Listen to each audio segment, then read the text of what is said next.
পৃথিবী এমন এক স্থান যেখানে আপনি খুব গরম স্থান পাবেন, সাথে পাবেন বরফের মতো ঠান্ডা কিছু স্থানও। উষ্ণ পরিবেশে বেড়ে ওঠা কোনো প্রাণীকে যদি আমরা শীতলতম স্থানে পাঠিয়ে দিই তাহলে তার বেঁচে থাকা কষ্টকর হয়ে যাবে। এমন কি কোনো প্রাণী নেই যা খুব বেশি গরমের পাশাপাশি উত্তর ও দক্ষিণ মেরুর ঠান্ডাকেও সহ্য করে নিতে পারে? শুনলে আশ্চর্য হতে হয়, তবু এর উত্তর হচ্ছে হ্যাঁ, আছে। আমাদের আশেপাশেই এমন এক প্রাণী আছে যা প্রচণ্ড শীত ও গরম উভয়ই সহ্য করতে পারে এবং অদ্ভুত এই প্রাণীটিকে অমর বলা চলে।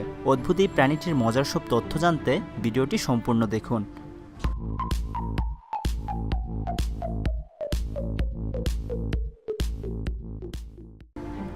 অদ্ভুত এই প্রাণীটির নাম টার্ডিগ্রেড। 1773 সালে এই প্রাণীটির খোঁজ করেন জার্মান জিওলজিস্ট জোহান অগাস্ট। এই প্রাণীর সহ্য করার ক্ষমতার ব্যাপারে জেনে আপনি আশ্চর্য হয়ে যাবেন। এই প্রাণীটি আকারে 0.5 থেকে 1 মিলিমিটার পর্যন্ত হয়ে থাকে। এদের ছোট 8টি পা থাকে এবং এত ছোট হওয়ার পরও এদের নিজস্ব পাচনতন্ত্রও আছে। এরা প্ল্যান্ট সেলে থাকা ফ্লুইডস, ব্যাকটেরিয়া এবং নিচ থেকে ছোট আকারের টার্ডিগ্রেডদের খেয়ে থাকে, আর এখানেই স্বাভাবিক প্রাণীদের সাথে এদের মিল শেষ হয়ে যায়।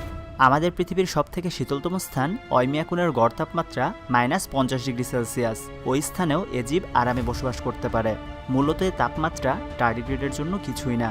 -273 ডিগ্রি সেলসিয়াস তাপমাত্রাকে অ্যাবসোলিউট জিরো টেম্পারেচার বলা হয়, কারণ এই পরিমাণ তাপমাত্রায় পরমাণুর গতিও ধীর হয়ে যায়। কিন্তু এর থেকে 1 ডিগ্রি সেলসিয়াস বেশি তাপমাত্রাতে, অর্থাৎ -272 ডিগ্রি সেলসিয়াস তাপমাত্রাতেও এরা নিজেদেরকে বাঁচিয়ে রাখতে পারে। এত ঠান্ডা সহ্য করতে পারার অর্থ এই নয় যে এরা শুধুমাত্র লো টেম্পারেচারেই জীবিত থাকতে পারে। 100 ডিগ্রি সেলসিয়াস তাপমাত্রায় পানি যেখানে ফুটতে শুরু করে, টার্ডিগ্রেড সেখানে 150 ডিগ্রি সেলসিয়াস তাপমাত্রাতেও বেঁচে থাকতে পারে। সমুদ্রের সবথেকে গভীরতম স্থান মারিয়ানা ট্রেঞ্চ। এখানে পানির চাপ সমুদ্রের স্বাভাবিক বায়ুমণ্ডলীয় চাপের তুলনায় 1000 গুণ বেশি হয়। সেখানকার এই পরিমাণ চাপকেও এই প্রাণী সহজেই সহ্য করে নিতে পারে। এরা মানুষের তুলনায় 100 গুণ বেশি রেডিয়েশন সহ্য করতে পারে। কিন্তু এ জীবের সবথেকে বড় বিশেষত্ব এটা যে এরা কোনো প্রকার খাবার ছাড়া প্রায় 40 বছর পর্যন্ত জীবিত থাকতে পারে। এমনই অদ্ভুত ক্ষমতা সম্পন্ন 5টি প্রায় অমর প্রাণীর ভিডিও লিঙ্ক আপনার ডিসক্রিপশন বক্স, আই বাটন ও এন্ড স্ক্রিনে পেয়ে যাবেন। খাওয়া দাওয়া ছাড়া এত বছর বেঁচে থাকার এই পদ্ধতিকে বিজ্ঞানীরা ক্রিপ্টোবায়োসিস বলে। এই অবস্থায় টার্ডিগ্রেড শরীরের সকল মেটাবলিক প্রসেস বন্ধ করে নিজের শরীরকে ডিহাইড্রেট করে ফেলে, অর্থাৎ পানির পরিমাণকে খুবই কম করে দেয়। এই পরিস্থিতিতে তাদের শরীরে মাত্র 3 ভাগ পানি থাকে। এই অবস্থায় কোনো প্রকার শক্তির প্রয়োজন পড়ে না। এরপরে প্রাণী প্রায় 40 বছরের জন্য হাইবারনেশন বা গভীর নিদ্রায় চলে যেতে পারে। পরিবেশ অনুকূলে আসলে এরা নিজেদের শরীরকে আবার রিহাইড্রেট করে শরীরের মেটাবলিক প্রসেস আবার শুরু করে দিতে পারে।